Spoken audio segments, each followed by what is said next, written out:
Baie dankie dat jy vandag inskakel. Dit is so lekker om saam deur die woord van die Here te gaan. Nou, ons gaan saam lees en dan gaan ons saam bid. Nou, kom ons maak ons harte net rustig voor die Here.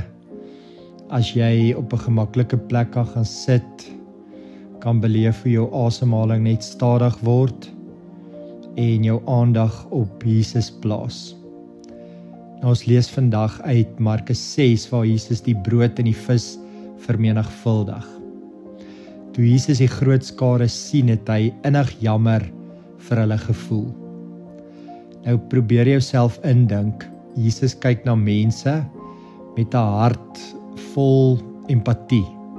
Hy kyk ook na jou, presies waar jy nou sit, met liefde en met teerheid. Die disippels kyk aan die ander kant na die skare en voel totaal en al oorweldig.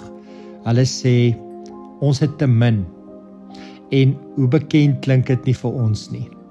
Daai gedagte van, Here, ek het nie genoeg nie, ek is nie genoeg nie, en dit wat ek het is te min. En dan kom Jesus en hy vra vir my en jou, gee julle vir hulle iets om te eet. Nou, julle, vir my voel dit na 'n las, maar dit is nie. Dit is 'n uitnodiging om saam met hom in sy werk in te stap, in te beweeg. Nie omdat ons sterk is nie, maar omdat hy genoeg is.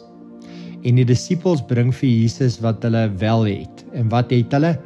5 brode en 2 visse. Min, maar dis wat hulle het.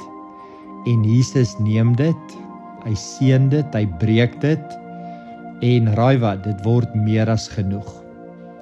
Nou draai ons na ons eie harte toe. Wat is jou 5 brode en jou 2 visse vandag?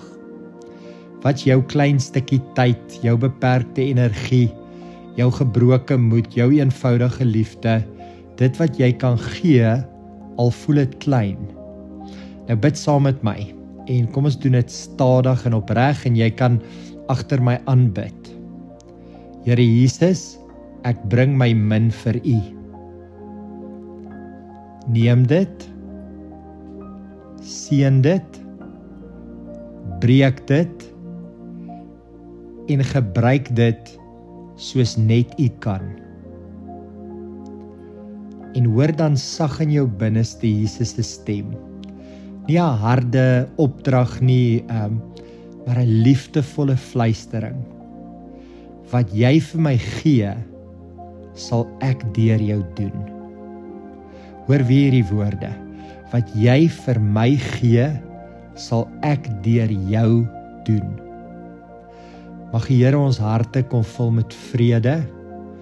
Mag jy sensitief wees vir sy leiding vandag, en mag jy ontdek dat Jesus steeds vermenigvuldig in jou en deur jou, vir die goed van ander, en tot die eer van onsse God. Here, ek kom bid vir my vriende, ek kom bid vir myself. Here, dankie dat ons met oop hande en met 'n oop hart voor U kan staan. Dankie, Here, dat U ons wil gebruik. In Jesus se naam. Amen.